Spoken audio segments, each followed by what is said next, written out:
Hello students, very good morning to all. आज जो हम चैप्टर 15 यानी सम नेचुरल फिनोमिना के अंतर्गत जो है एक नया टॉपिक पढ़ेंगे जो है अर्थक्वेक। अर्थक्वेक का मतलब होता है भूकंप।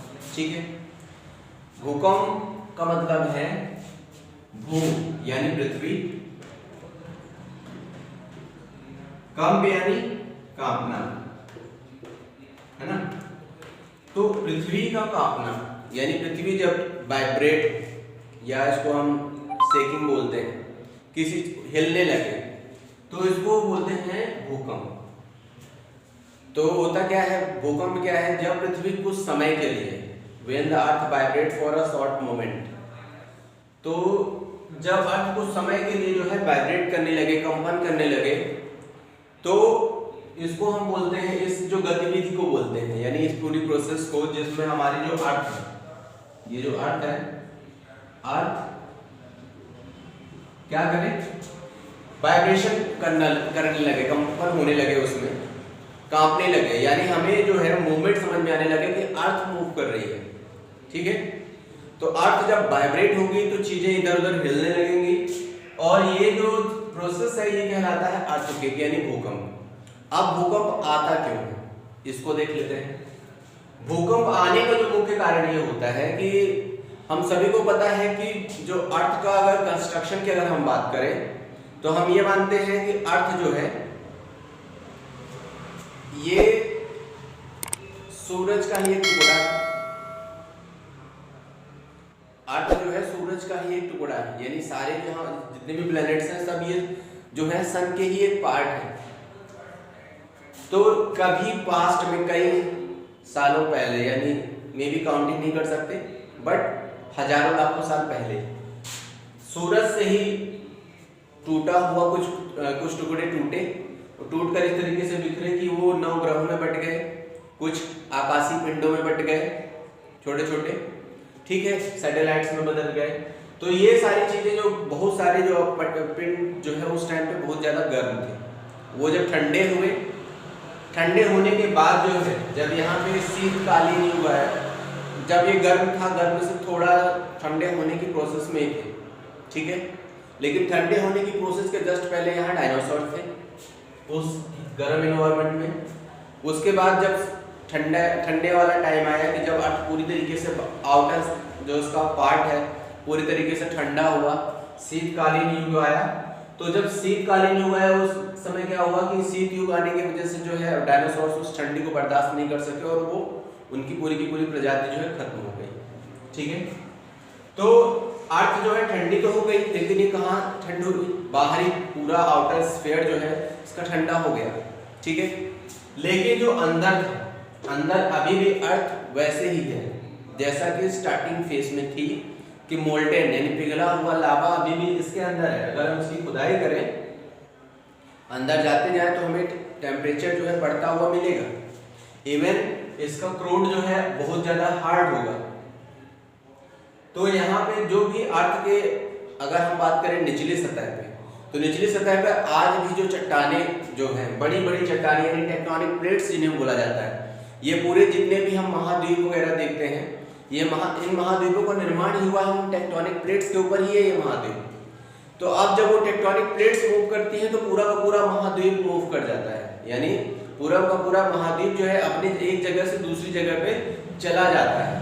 तो इन टेक्टोनिक प्लेट्स की मूवमेंट्स की वजह से जो है भूकंप आते हैं। टेक्टोनिक प्लेट्स थोड़ा सा मूव करती है, इवन कई बार होता है कि मोल्टेन लावा इंटीरियर जो है अंदर है, आंतरिक सतह पे। अब उस जगह पे क्या है कि बहुत ज्यादा वो पानी वाला एरिया है, मे भी हो सकता है वहाँ तालाब हो, नदी हो, कोई समुद्र हो। तो जो पानी वाला एरिया है जहाँ तो पानी वाला एरिया, पानी की क्या खासियत होती है कि वो रिस करके जमीन के नीचे जाता है गहराई पे। अब अगर वहाँ जमीन की गहराई पर वो नीचे जाएगा, आप सपोज मान लेते हैं कि अगर कोई बहुत बड़ी चट्टान है तो उस चट्टान के ऊपर पानी जाएगा, तो चट्टान की साइड किनारे किनारे वो चारों तरफ से जाएगा। अब भले ही कोई चट्टान कितनी मजबूत हो, हम देखते हैं नॉर्मली फॉर एग्जांपल कि मिट्टी में कोई पत्थर है, लेकिन अगर पानी डालते हैं बार बार और वो पत्थर जो है मिट्टी ने उसको जकड़ के बिल्कुल पकड़ रखा है टाइट, क्योंकि सूखी है मिट्टी, लेकिन जब पानी आता है तो उसकी जो पकड़ है वो कमजोर हो जाती है।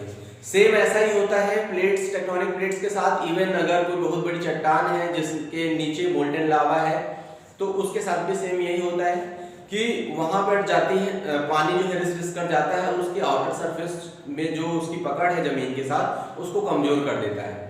अब होगा क्या, जो कोई भी गर्म चीज है, पिघलती हुई चीज, तो वहां हॉट गर्म गैसेस भी होंगी।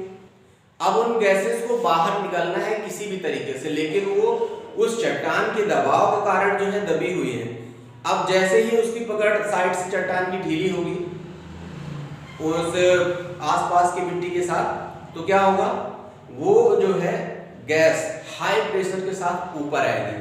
जब वो हाई प्रेशर के साथ ऊपर आएगी तो उस टाइम पे क्या होगा, गैस तो ऊपर आई, लेकिन जब गैस ऊपर आएगी तो आउटर जो सरफेस होगा, सपोज मान लीजिए गैस यहाँ कहीं पे है इस एरिया पे और पानी रिस कर नीचे आया है और यहाँ कोई चट्टान है, ठीक है, तो रिस कर आया, अब इसको जगह मिल चुकी है गैस को यहाँ से निकलने के लिए। तो जब ये गैस यहाँ से निकलेगी तो इस पे दरार तो आएगी जमीन पे, लेकिन साथ ही क्या होगा, जमीन के ऊपरी भाग पर जो घर वगैरह बने हैं, जो पेड़ पौधे हैं, जो भी ह्यूमन लाइफ या जो भी एनिमल्स हैं या ओवरऑल जो कुछ भी है उसमें डिस्टरबेंस आएगा।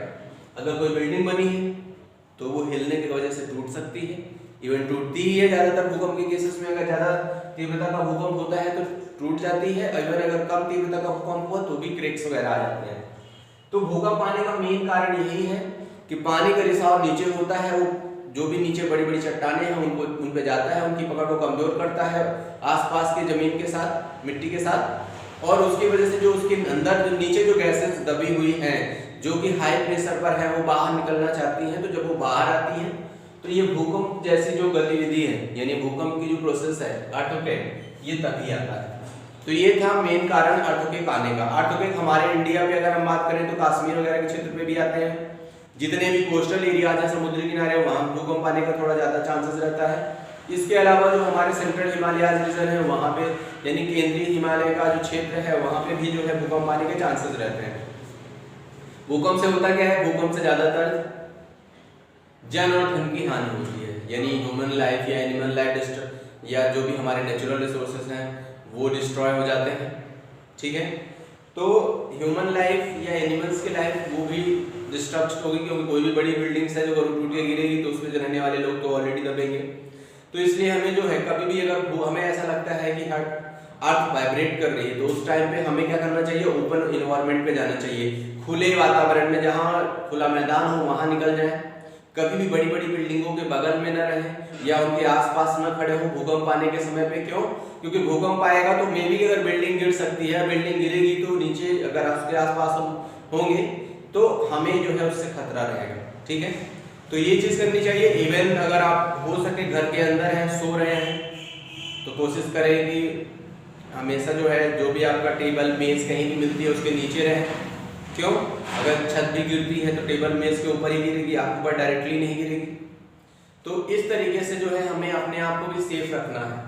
बाकी तो अर्थक्वेक का कोई टाइम नहीं है, कभी भी आ सकता है वो, ठीक है।